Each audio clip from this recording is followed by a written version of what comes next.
welcome everyone. Those who don't have cameras on, you're welcome to turn it on. It always makes it a bit more personal. Thank you. Trish? So welcome everybody, and now we have Ernest Frost, who's going to be talking about brain spotting. So I know nothing about brain spotting. I have heard of it. This is completely new for me.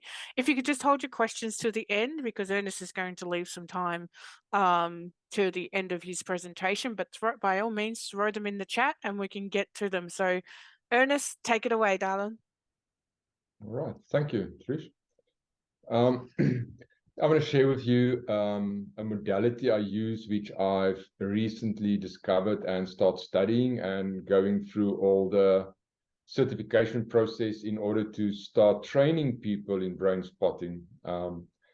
I didn't know about it till about a year ago, although I was doing hypnotherapy, NLP, hypnosis, and all sort of other techniques. It only came to me recently. And it was one of those experiences which changed my life completely. So we all have those experiences in our lives. My brother said to me the day his baby was born was a life-changing experience. So we have those experiences. And I think when I discovered brain spotting, first with a client, by chance, it just blew my mind, it blew my life, it blew everything away. So I want to share with you sort of introduction to brain spotting and what exactly it means. I made a few slides. I'm not really good keeping to slides, so if I don't follow it, I usually just follow my own way. I'm a very more inductive way of working, and at the end you can ask me a few questions. Right, so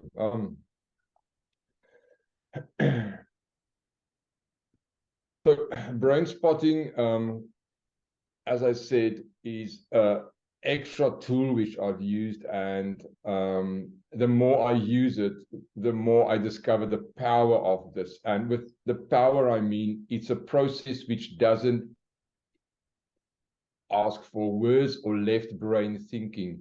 It's very much body and right brain. So those of you who's in the hypnosis field know that most trauma, all change lies in the subconscious mind, in the right brain. And this process is the one process I love, where it's done in silence. And when I start learning this process, which was the most difficult for me, is to sit silence for 45 minutes and let the client make their changes. As a hypnotherapist, we are very used to talking, guide, plant suggestions. There's still a lot of talking going on. Although you plant the suggestions in the mind of the client, it's still a lot of talking. This was the first therapy technique I've discovered where it's silent, and that was the hardest part for me about this process, is shut up, sit, and let the client process. And when you quiet and the client doesn't speak, it's like a new intelligence power take over and make changes inside, which blew away clients' minds, my own minds. Every day when I use this, I'm amazed to see up that deeper intelligence which start working. Now, I'll use those words during the session, the deeper intelligence. I never actually had an idea what it was. I still don't, but I know when we stop talking, it emerges from the depths. So when I studied psychology at university, and when I started psychology, first year, second year, third year, the one thing one of my lecturers always said to me, he said, "Mr. Frost, we cannot do much more than listening to a client." And he was always looking at me when he said that. And I thought, okay, but maybe I'd like to do more. And then he would say to me in the next lecture, "We can't do anything more than listening." And then we learned all the theories year after year after year, boring as shit, but go through all this honors, masters. And he kept saying that to me. And my own life didn't get any better. I was still feeling shit. Nothing in my life changes. I had all the psychology studies behind me, and I still had all my problems. And then one day I was at the flea market one Saturday, and there was a tent, like a tent, and outside was a sign which says, "I listen." And there was a queue of people outside. And And I asked one of them, what are you queuing for? What are they selling here? And one of them said to me, no, the person here listens. And I said, listen to what? And she said, oh, she will listen to you. It's like, really? I said, yeah, I was, okay. And I queued up as well. Thing was about, I don't know, 45 minutes. And I came inside and there was an older lady sitting there smiling at me. And she just smiled and says, sit down, I will listen. And I just started talking and telling her about my life. And she didn't ask. She was just listening in silence. And I did feel amazing better afterwards. It doesn't go giving me any advice, but somehow I felt for the first time in my life, somebody listened. So when I've thought back about what the lecturer said, I actually thought maybe this guy has something. If someone can really listen and not say anything, it actually makes a difference. But my problems didn't go away. I still had all my issues and addictions. That was still there, although I felt different. So I completed my psychology studies and started lecturing at university. But then over time, I discovered techniques which really made a difference. And it was only when I started studying NLP, my first real change modality, which I discovered, which really made difference for people. And I'll tell you how I discovered NLP. I was lying I had my own business, and at that time at the university, we had a lot of unrest, and our lecturers was locked out for sometimes 8 months or a year. And I was really bored at home, and I started my own business. And I was taking my staff to a holiday in Mozambique at that time. And I was lying on the beach and thinking, oh, my life feels so without purpose. I need purpose in my life. And I was saying, oh God, just give me purpose. What should I do? I don't know what to do. And I need to make some purpose in my life. And I remember I felt that bang on my head, and I looked up and there was a magazine which floated right into my face. And as I opened the magazine, there was an article on NLP, and I thought, oh, what's this about? This sounds interesting. And I read it, and it was like all blood that drains from my body. And I thought, wow, this is exactly what I want to do. It's that moment where things just align, and I start studying, practitioner, master practitioner, went to America, become an NLP trainer. And it was by chance, but it was like spot on. And then I started doing hypnosis. And later I discovered EMDR and Brainspotting, and I'll tell you now why I discovered that. But coming back to EMDR, which is a eye movement desensitization reprocessing, which was discovered by Francine Shapiro, and she discovered it by chance. She was walking in I think Central Park in New York, and she had very disturbing thoughts. And suddenly, I think she was following birds, moving her eyes, and she realized that she feels so much better. What just happened? And that's when she discovered by moving the eye, certain speeds, different directions, it can clear trauma. And it became a whole modality in psychology, which I still use every day as well. And out of EMDR, David Grant was one of her students, and he was using EMDR, and he discovered Brainspotting out of EMDR. A really interesting way he discovered Brainspotting. I'm going to go one back before I go there. David Grant, he was seeing after the World Trade Towers, which was 2011, he was seeing lots and lots of clients with trauma because of the World Trade Towers, and he was using EMDR. But he found that sometimes it didn't work fast enough or quick enough. And by chance, he discovered Brainspotting, and he started doing that. Well, he called it Brainspotting. And it's a very interesting story. And now, when I say by chance, I think the greatest discoveries on this planet are all things which was discovered by chance, like Pasteur and penicillin, or a lot of invention was by chance. People stumbled upon it, like Francis Shapiro. They stumbled upon it. All the things in my life, the things I stumbled upon are actually the things in the end which had the greatest influence on my life or made the biggest changes. He was working with an ice skater, a young lady, with a lot of trauma. Mother was always blaming her. telling us her fault that the family problems. And she had a few traumas, fell in, I think broke something, and she couldn't do the triple loop anymore. It tried, it cleared a lot of trauma from her life with EMDR and hypnosis, but for some reason she couldn't do the triple loop again.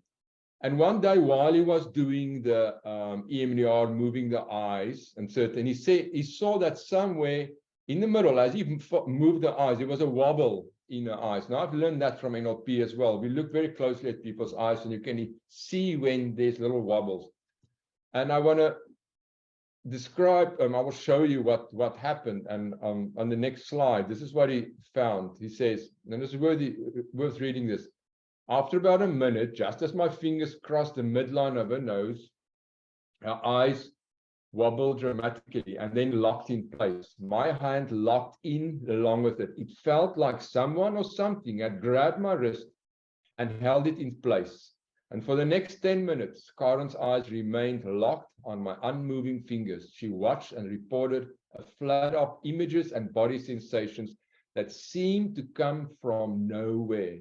A flood of images and body sensations.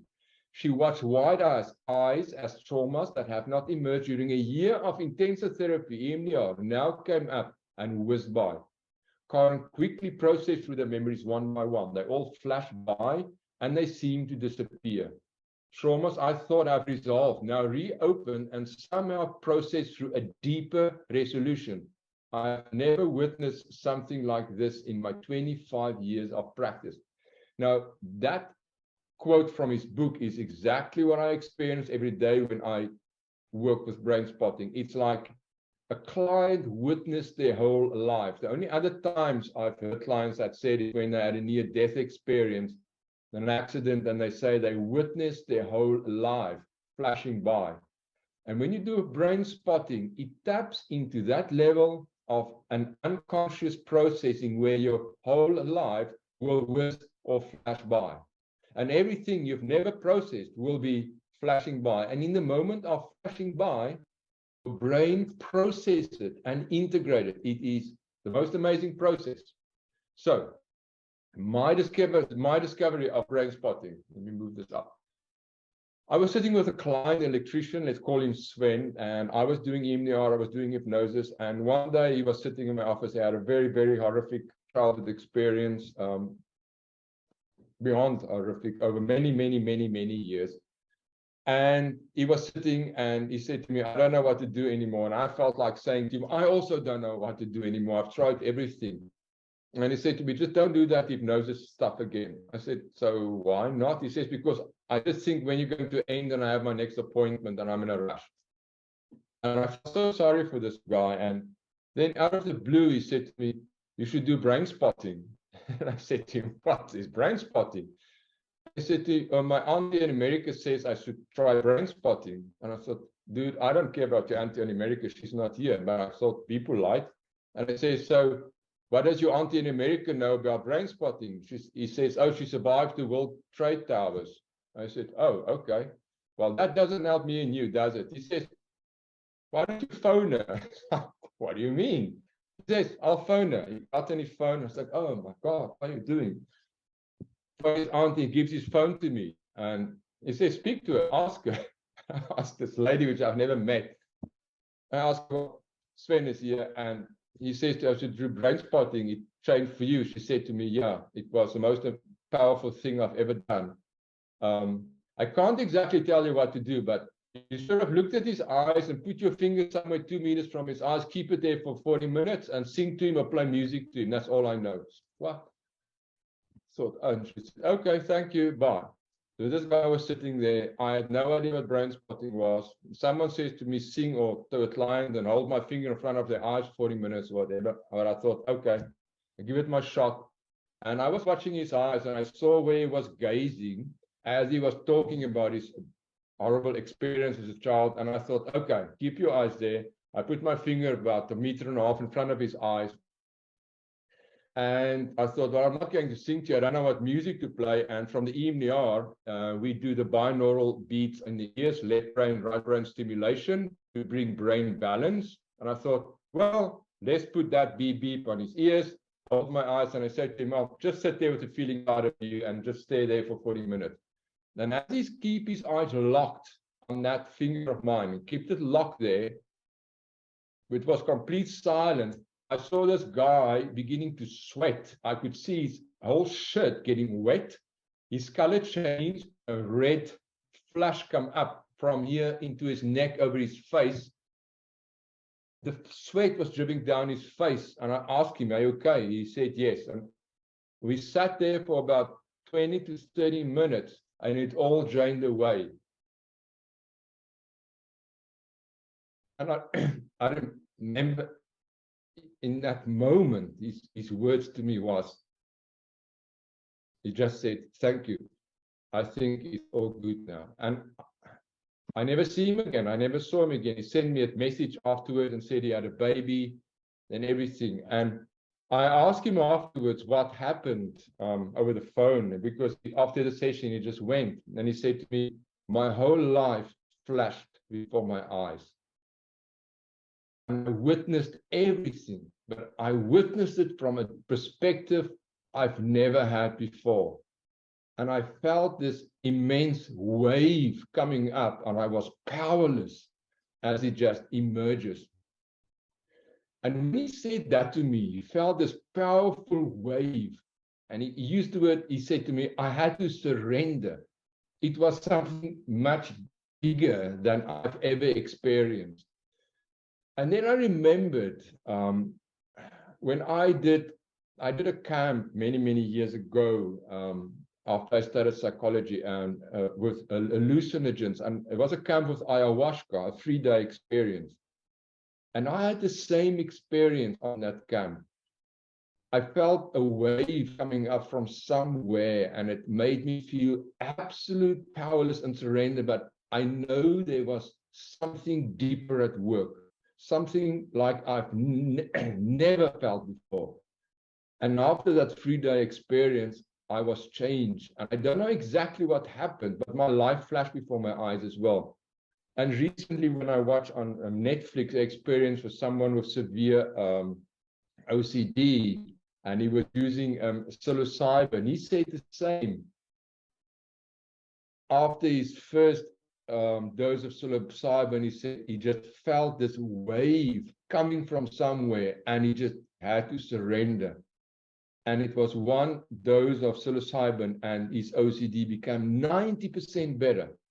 And this is similar experiences when I work with Brainspotting, where there's some deeper force, subconscious healing force coming out and healing the client from the inside, where you as a therapist don't speak. And that's the hardest, because something happens within the client which we don't fully understand, or we don't know fully what happens there. When I did my first Brainspotting, when I was starting my certificate for Brainspotting, the first time I did that, and we did it on Zoom and my training, I felt this again, that same force coming from somewhere, and I felt like, what the fuck is happening here? And I felt this heat rising, and there was so much more stuff, and I could not believe of what was happening inside of me just by keeping my eyes locked on one space. So that's how I discovered Brainspotting. It was by chance with a client who asked me to phone his auntie in America, which I had no idea except telling me that. And I discovered by chance, and I thought, I want to learn more. And that's when I started studying Brainspotting. So what is Brainspotting? It's very simple, but it's very powerful.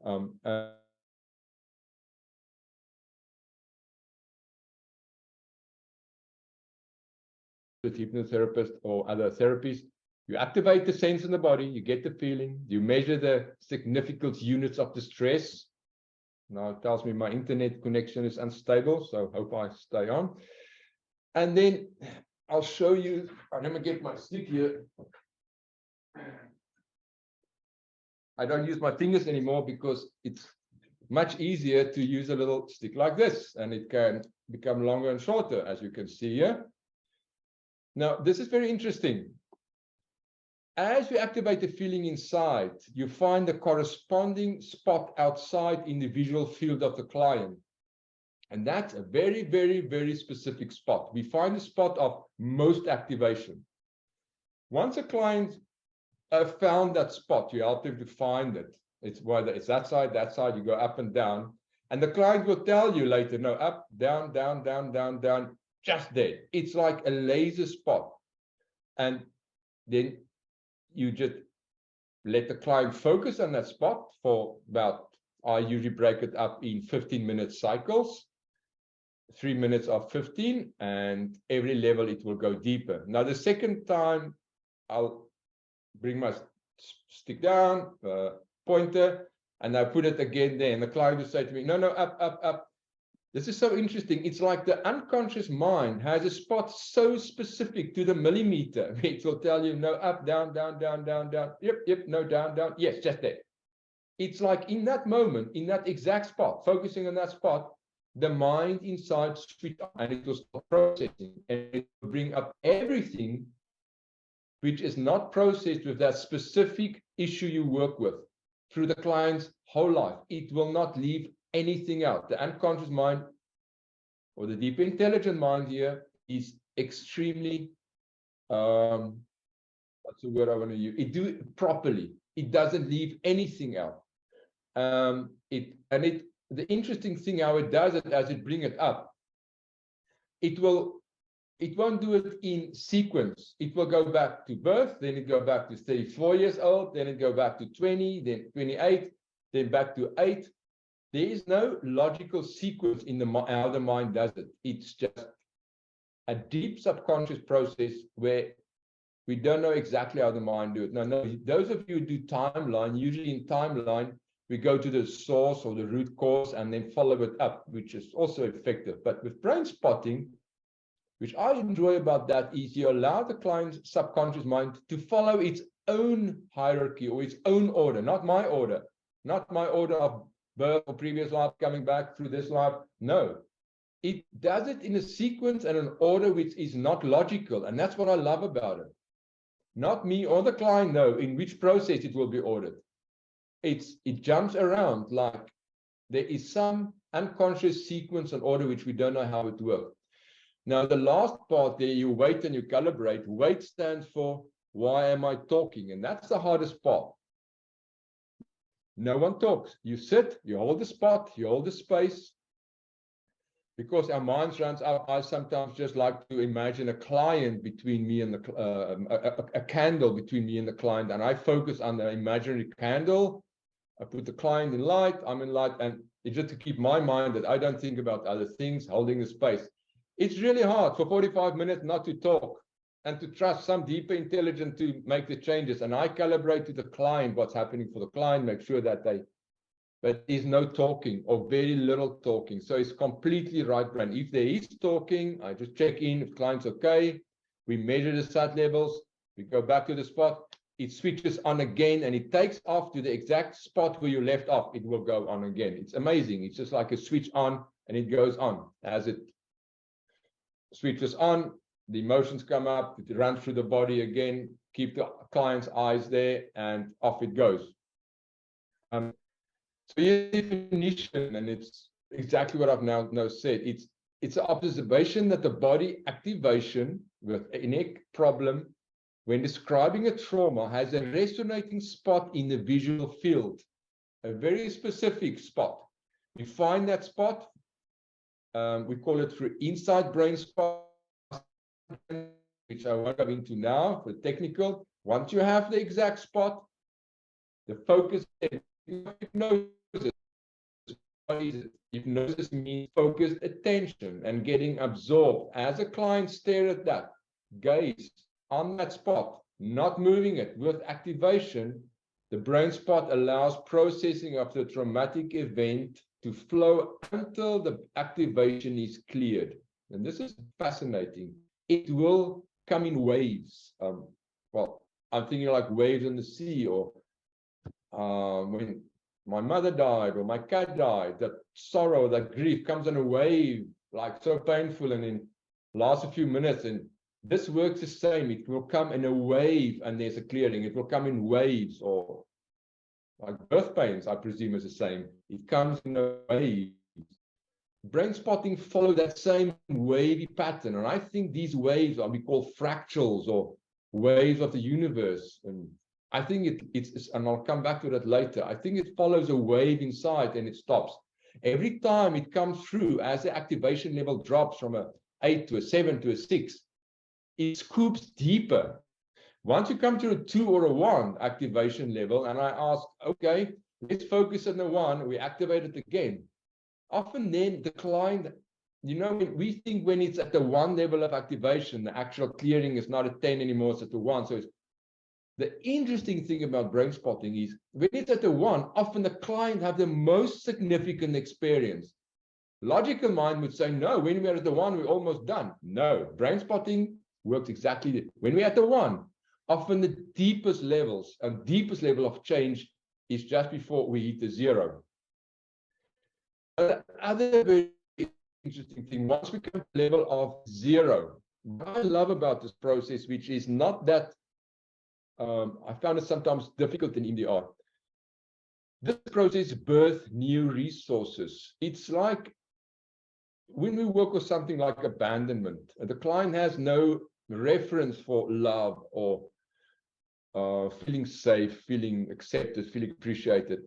And with EMDR, with a specific tapping and slow movement, we start adding the resources. But with this process, once you get to a 0, it's like there's intelligence inside which begin to birth and create love from nowhere. It just comes up. And the client would say to me, my mind has shown me I'm loved. My mind has reminded me of little things, how special I am. My mind has given me examples which I completely forget. So once you go to a 0, it actually taps to the minus side. If you think of an hourglass, it goes in there. It starts birthing new experiences. Those of you who've done NLP, there's a process we call the fall through technique. I don't know how many of you know the process. And once you fall through all the negative experiences or the limiting, it starts falling into the positive experiences. Now, this is very similar. Once it's cleared everything and you get to a 0, it starts birthing positive. And almost want to say, if you keep going, client can move in a space of complete, the highest levels of vibration, enlightenment, if you want to get there. It keeps going and birthing more and more and more of this positive. Once you're through this hourglass, it births new experiences, which is really amazing. So it's not only a process which clears, it's a process which births and creates the positive resources which wasn't there. And the client's own mind create that. And that's what I absolutely love about that. You just have to sit and let the client go through the process. So it's a therapy without words, very little spoken words. Of course, you still have to know what you work with. You have to use all your skills as a therapist. It's not just grabbing any emotion. It's finding the triggers, find the limiting beliefs, find the, do we work with abandonment or rejection, or find the things. So all your skills as a therapist still count. But then it's about wait, which stands for why am I talking? So whenever I find myself, I want to talk, I just say to myself, why am I talking? Wait. And that's the hardest part, to get their ego out of the way and think, let me jump in and quickly do. No, it takes your ego away. For me, my biggest challenge using this process is get out of my own ego, trying to be the good therapist, trying to use mine. Look, I've learned this new technique. You know what? Let me show you that it's all about the client. And all I have to do is trust the unconscious, trust my own holding the space. When someone said to me in the past, I'll hold space for you. What? I think, yeah, okay, happy you, hold space. But in this process, you have to hold the space because you're not talking. And it teaches you how to become silent in yourself. So simply learning about your trauma, most clients learn, they understand the pain, but it doesn't remove it. It's in this brain spotting the same like with other unconscious, it removes it from the body. Now, the interesting thing, how does it remove it from the body? How do wounds heal? If you ever watch a process, if you have a cut, how does that cut actually heal? How does the body know how to heal it? It needs a bit of help, antiseptic, or clean it out. But how does a wound heal itself? The unconscious mind does it. No, this is the same. How does trauma heal? The client just needs a little bit of help, feeling safe, fixed gaze. Once it's switched on, it started healing all by itself. And that clients have all the resources to make the changes. I've never really experienced the real meaning of that till now, where they have the resources and they will birth the new resources. I remember it was, I think, 2 days ago, working with a client, and she said to me, you know, my mind has actually shown me that all the things which has happened, which I completely forgot, it reminded me of all of these things. And every time I work with this is the type of things clients would say to me, I'm reminded of how much. I'm reminded, it showed me. And I asked, what has shown you? And they say to me, it's like something inside has shown me. I don't know what, but it took me and it showed me. So it's very similar when clients talk about near-death experiences. I use the same words. I was shown, I saw, I realized. It's like that intelligence, that interconnectedness, that our subconscious mind is linked to all consciousness. It's like through this process, the unconscious linked to a deeper, higher intelligence, which guides and which the actual trauma is completely healed by something greater with a bigger power. I just want to say something about fractals, logarithms, brain spotting patterns. When I work with this, I'm fascinated to see how it works. When we have a break after 15 minutes, I ask the client what happened. They said, oh, it started here and it moved to my stomach and then it came up. It came through my neck and it came up to my face and it left there. Other clients start moving like burping. It will come through the mouth. Some clients after session have to run to the toilet and they would have the biggest toilet session, they'd say to me, in their lifetime. So there's a pattern inside this energy follows. And when you think of fractals, it's that universal patterns of spirals. I have a feeling here, and this is just my feeling, I'm not I haven't done the research, but I have a feeling it follows like the logarithm fractal of a fern. It will start somewhere in the body and it will move up. And as it comes up, it will start again, and then it will go through the arms, and then it will go to the legs. Still, the whole body is involved. It's a very specific pattern, and every time you do it, and the SAT levels come down from 10 to a 9 to 8, 7, every time you do it, it follows this pattern, and it will spin a whole network inside the body. And when I mean a whole network, clients will sometimes say to me, it's on my left foot. Oh shit, there, it's go to my right foot now. Oh, I can feel it. It comes up my legs. And it literally lights up the whole body. Now, things I often look for, I wait to look at the alignment of the spine. One of the things I always look for, you suddenly see the client moving that and they start aligning the spine. Then I know it's coming up and they align, they push the shoulders back, their head goes back, and they do this. They take long, slow breaths. They stretch themselves out. So that's all the things I calibrate to when I do this process. It's literally, I see the body changes. And every time they do this, I know that inside this, I watch for all those, the sweat, the color changes. The beginning of brain spotting usually can be really, really intense. So because the subconscious mind can really work deep. So you can have some ab reactions and all of that, but it clears really quickly. The other thing is, the most fascinating things clients say to me after that, and I'm going to share that with you. When I ask, how are you? And because the subconscious mind processes so quickly, millions and millions, but and the conscious mind really slowly, clients will say to me, I want to say to you what just happened, but I can't find the words. I want to tell you, but they do this. The change was so deep and so quick, and the conscious mind doesn't have the words to catch up. It catch up much later. And when they say that to me, I would say, it's all good. You don't have to tell me. But I want to, but it's all good. You don't have to say anything. And they try to have the words. They try to describe it. But whatever happened inside of them is so deep, so profound, that no word can capture that experience. And that's the most common thing. Clients say to me, no word I can tell you now. Well, actually, it's insignificant. Whatever word I put on it is not what's happened. Then I know the change has happened. Another thing which is really funny, sometimes I would client would pay and they have the little invoice in their hands, and the client would say to me, I want to pay you again, but I know I've paid you, but I want to keep paying. But because the left brain, right brain hasn't fully integrated, the right brain was so powerful and has made all the changes. The left brain has still takes a while to come online.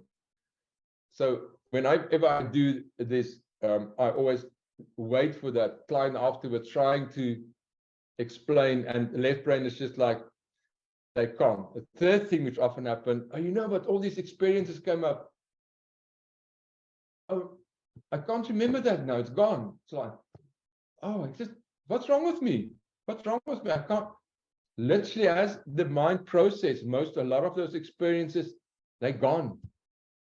And if they can remember it, it's so vague. And I like to use submodalities of NLP. They're so vague and so hard to get to. Even the most traumatic experiences can be gone within minutes. And they literally say to me, do you think I'm having dementia? What's happening? I could tell you everything before, but where is it? And they look all over the place. Then I know the mind has fully cleared it without my intervention. This is really taught me as a therapist, you're nothing special. Get out of your ego. You're just part of some greater intelligence, and all of this stuff, all this is so, I don't know, insignificant in a way. Yes, we do what we do, but there is a greater power, and I think every therapist have to trust in greater power, whatever you believe that is, and get out of our own egos and think we're very smart. And I've done so many certifications. In the end, all of that is meaningless.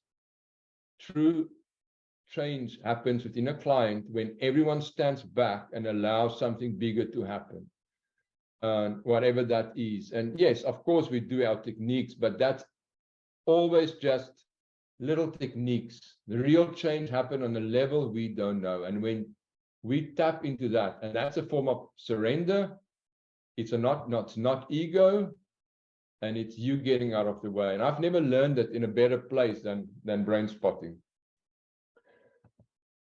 Okay, do any of you have any interesting questions? And if it's not an interesting question, that's also okay. Right, let's see. Let's see in the chat. Anyone, thank you so much. Okay. Anyone has any questions for me? Anything you want to share? Where did you study it? Because it's by David Grant, it's Zoom trainings, and you have to find because the time differences. I've done it with the if you just go online, Brainspotting Australia, it's done. They call it the Asian Pacific region. There's a trainer there, Nola Pandopoulos. She does a training for this region. If any of you want to have experience of Brainspotting, you can just welcome to book a session with me if you want to experience it beforehand. I think it's useful to have experience with it before you study it. But Nola Pandopoulos is a Greek lady. She trained me, and I'm going to do Brainspotting 2, 3, 4. It's a long process, but it's a very useful extra tool, especially when you come to a space with a client and You have no idea. Nothing helps. Brain spotting is now keep quiet, sit back, let the client's own unconscious mind does it. I think I do at the moment, whenever I do timeline therapy, EMDR, I make sure that I do brain spotting usually as a beginning, 1 or 2 sessions. It clears most of it. It clears most of everything. Without, it feels to me I become lazy because I just sit and the client do their own work. Yes, you still have to know what you do with, and then sometimes I think, oh no, we have to do it. No decision there. I have to feel I do something. I want to earn my money. I want to work hard in that hour and a half. I don't want to just sit there and stare at the stick and then the client walks out and feel different. It's again that belief, I have to do something. You know, it's a sort of, no, you don't. The most powerful you can have is believe in the client and believe they have the resources. And that's the hardest, to believe no matter how much trauma there is resources inside. And that client's mind is linked to all unconscious, subconscious power. It is there. No matter how deep it can heal. Anyone else have a question? So Val has a question. Far away, Val. Thanks, Paul. Ernest, is that sequence you were talking about, is that actually reliant on the intensity of emotion that they're feeling? That it actually might go from perhaps least intensity down to the most intensity? Or the other way around? The other way around. It will usually start 10, 9, 8, 7, 6, go down like that. Right. But often when you get to 1, there is often the unconscious mind almost surprised. And when we get to 1, it often dips into really powerful positive experiences where the client would say, oh, wow, I had no idea. Or they would say, oh, that came up. And I had no idea there was something. So, but the overall intensity becomes less and less and less. The whole idea is when we are at 1, we want to get it to a 0. And when it's a 0, I squeeze a 0 as well. I always ask them, let's squeeze at 0. And then they start falling into the deep mind, powerful experiences. So when you're actually doing this, do you continually ask for their feedback? You know, like, how are you feeling out of 10? Would you just let me know? Do you set it up? I usually take a break after every 10 or 15 minutes, and then we measure the experience. After the first, we always get down to a 3 or 2. Next session, we get to 0. Now, saying this, except just for using this and finding the spot and hold it there, there's special music. It's designed. It flows from left brain to right brain. It's a wave flowing over. So I use the music as well. It's special brain spotting music. You don't have to, but it brings the auditory of the element in. And this music is usually 10-minute sessions. And it will flow left brain to the right brain, to the left brain, to the right brain. So it brings that left brain, right brain synchronization while they stare at the spot. And sometimes, because I come from the EMDR field, I will just do the slight tapping that the clients sometimes do that as well. If there's a lot of trauma, it just helps to have that little bit of that as well, while they stare at the specific spot. I find it work as good on Zoom as it works in person. I had a client with an operation recently, knee replacement, and she did some stretches and something snapped or whatever. And then after the operation, her husband couldn't get like 20 meters from her. And she says, it's like, nobody can come near me. I'm too scared they hurt me. And then she had to massage her wound, but she couldn't touch her wound because she's scared something snaps again. I thought, oh, well, brain spotting. So on the phone, started find the spot, and she just stayed like that. And it was less than 10 minutes. And she said to me that everything played off before. She said, it's exactly what I felt before the operation, everything, that total helplessness, and all came. It's just like, and she was like gasping for breath. And I said, okay, well, let's go bring it up again. We got to, I think, 1. She said to me, I said, how do you feel now? She said, you know, you won't believe what's happening. I'm touching my wound. My hand goes there automatically. Okay, I think you're good. that was on Zoom with someone who had a knee replacement. So I do a lot of brain spotting on Zoom. You can actually just make sure I use the outside camera, which you have a little bit of get the lens as wide as possible. And then you go to find the right spot and then hold it there. And this can get longer and shorter. I want to say to you, when I did my training and I wanted to know why I have a lot of issues around food and stuff. When it came up, the feelings was so intense in my body, and I thought, I'm staring at the camera at someone's stick, and it feels like my body is going to explode. So no, Zoom works pretty well. You don't have to see a person in person. It does help to explain just a little bit about the brain, how it works. So it's not just like a lot of it always helps to soothe the conscious mind as well and give a bit of background, educate a client about the neurology and the brain and how trauma works and what is the mind. I find it useful as a layer and still build all the rapport. So I won't just start doing brain spotting with the clients, stare at you, and there has to be all of the other things still count. You can't just jump in. And I think the second thing is the client must have ask. They must be in this place for surrender and ask for what they want. They must want it.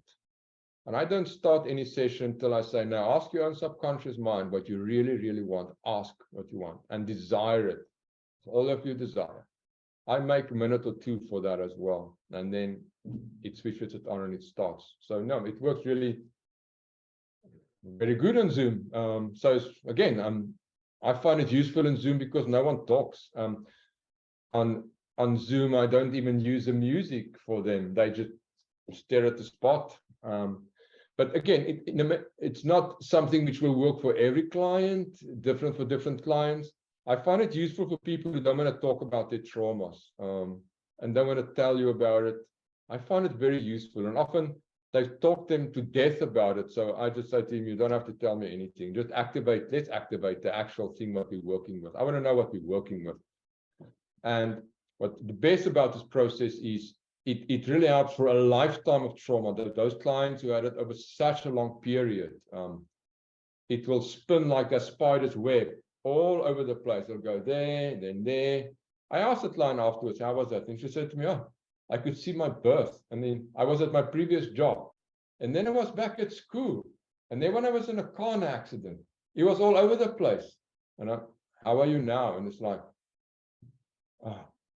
client this morning said to me, my body feels like not my own body. Have you switched my body?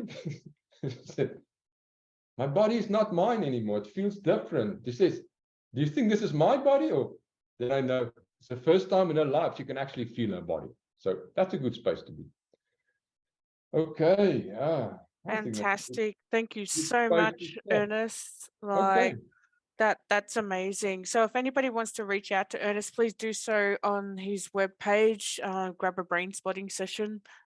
He's obviously the go-to person to get some stuff sorted out. So thank you so much for that, Ernest. So up next, we do have Mira Duncan, and she's talking about hypnosis for bipolar, and she's got all the studies and the doctors behind her with her therapy.